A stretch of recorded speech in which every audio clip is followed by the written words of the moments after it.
Bienvenue sur Africa 24 dans cette nouvelle édition du 12-15. Voici les titres de l'actualité.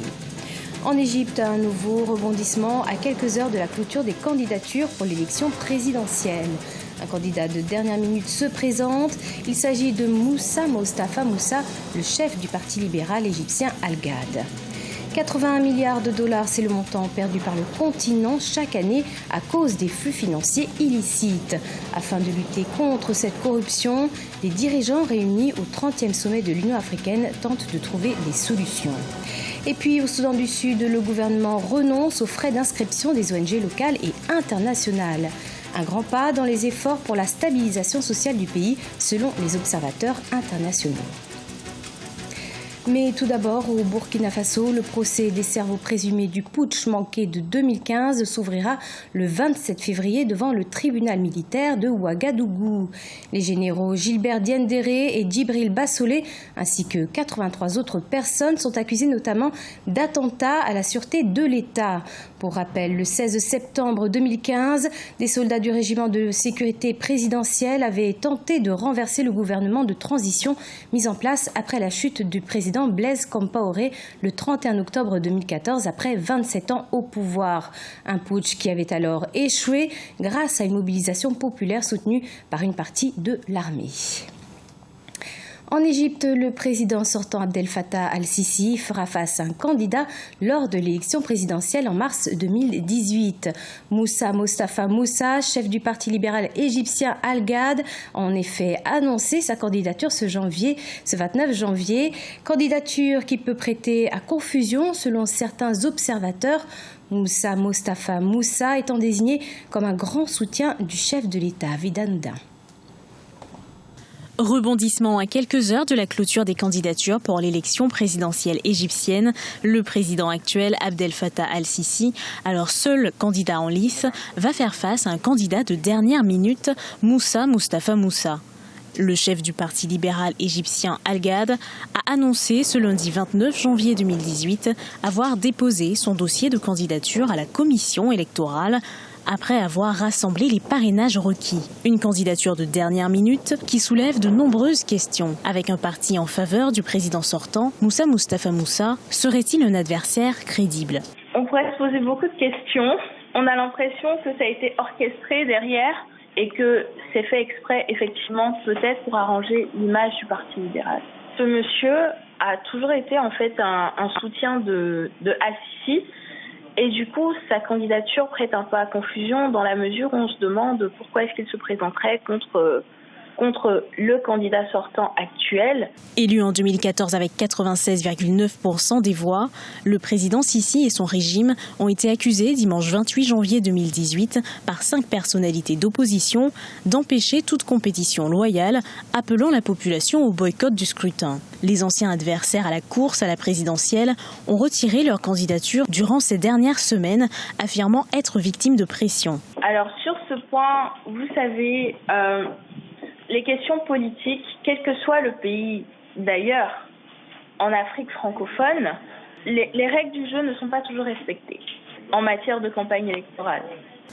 Abdel Fattah al-Sisi, à la tête du pays depuis 2014, sera-t-il réélu? Le premier tour de l'élection présidentielle égyptienne, qui se déroulera du 26 au 28 mars 2018, donnera des éléments de réponse. Le maréchal Sisi dirigeait l'armée quand il a renversé le président islamiste Mohamed Morsi en 2013. Au Cameroun, le président du mouvement séparatiste anglophone, Sissoko Ayoktabé, détenu au Nigeria depuis le 5 janvier, a été extradé lundi 29 janvier à Yaoundé. Accusé de crimes, l'opposant ainsi que 46 autres membres du gouvernement autoproclamé de l'Ambazonie vont donc être présentés devant la justice camerounaise. La lutte contre la corruption, une priorité pour le continent et pour cause, chaque année, ce sont 80 milliards de dollars qui sont perdus. Alors, quelle politique face au détournement? Une question majeure qui était au cœur du sommet de l'Union africaine. Cheikh Omar Bandaour. Gagner la lutte contre la corruption, une voie durable vers la transformation de l'Afrique. C'est sous ce thème que se sont ouverts les travaux du 30e sommet de l'Union africaine. Un thème qui montre une volonté des dirigeants de donner un nouvel élan à l'économie du continent. Ces travaux ont ainsi débuté avec des déclarations hostiles au phénomène des flux financiers illégaux.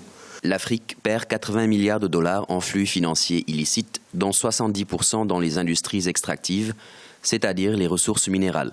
Ces pertes sont le fait des corporations multinationales qui pratiquent une large gamme de méthodes de comptabilité particulièrement créatives. La corruption liée à diverses activités frauduleuses en Afrique fait perdre chaque année une somme de 148 milliards de dollars, un montant qui représente environ 25% du PIB moyen de l'Afrique.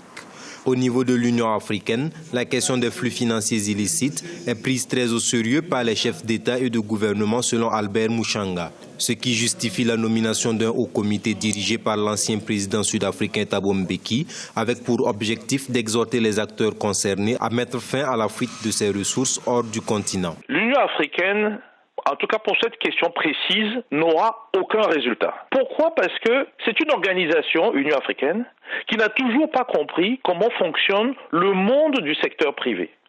On ne décrète pas par des groupes d'experts, par des chefs d'État, qu'on va arrêter des flux financiers illégaux. C'est un monde de compétition, de concurrence, dans lequel les acteurs utilisent les espaces laissés par les États africains qui ont en fait soit des lois qui ne sont pas adaptées, soit des lois qui ont beaucoup de trous, ou carrément les lois sont bien faites, mais ils ne les respectent pas eux-mêmes. Pour le président de la Commission de l'Union africaine, Moussa Faki Mahamat, ces fuites reflètent le niveau de corruption des différents États du continent.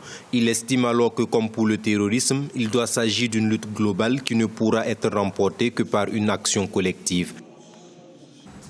En Tunisie, la compagnie Tunisair a enregistré une hausse de 29% de ses revenus en 2017, passant de 995,1 millions de dinars à 1,28 milliard de dinars. Une dynamique liée à l'accroissement du nombre de passagers du fait de l'intensification des vols charters et ceux réservés au pèlerinage à la Mecque qui ont connu une progression de 141%. Le nombre d'individus transportés par la compagnie est ainsi passé de 2 991 841 à 3 502 475 en 2017.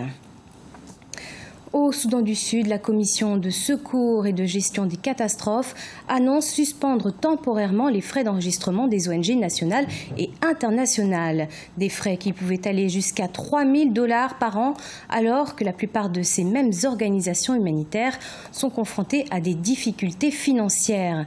Une décision saluée par les observateurs internationaux, un sujet d'Adijatou Badawi. Les motivations du gouvernement sud-soudanais sont claires. C'est en raison de la situation humanitaire et du fardeau financier de nombreux projets humanitaires dans le pays que Salva Kiir a décidé de mettre un terme aux frais d'inscription que payent les ONG locales et internationales exerçant sur son territoire. Cette décision, selon les observateurs, serait une réponse à la demande de l'ambassadrice des États-Unis auprès des Nations Unies, Nikki Haley.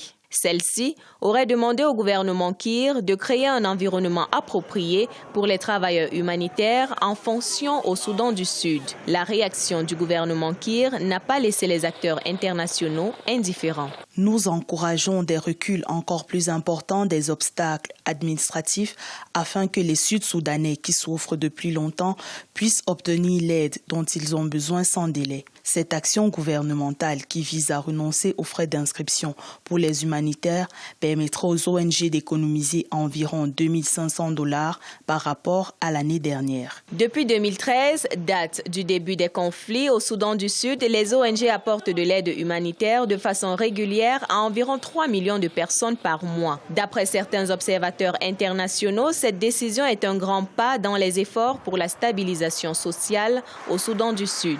Il y a lieu d'attraper tout ce qui peut venir de l'extérieur pour essayer de diminuer la peine et la misère de ces populations-là. Donc, d'un point de vue tout à fait pragmatique aujourd'hui, il est concevable, il est même souhaitable qu'un certain nombre de mesures internes déjà soient prises pour inciter donateurs, humanistes et et toutes les institutions philanthropiques à se manifester. En ce qui concerne les frais de permis de travail exigés aux membres du personnel international, qui varient entre 2 000 et 4 000 $ par membre, le gouvernement sud-soudanais n'intègre pas cette exigence dans la décision d'exonération actuelle.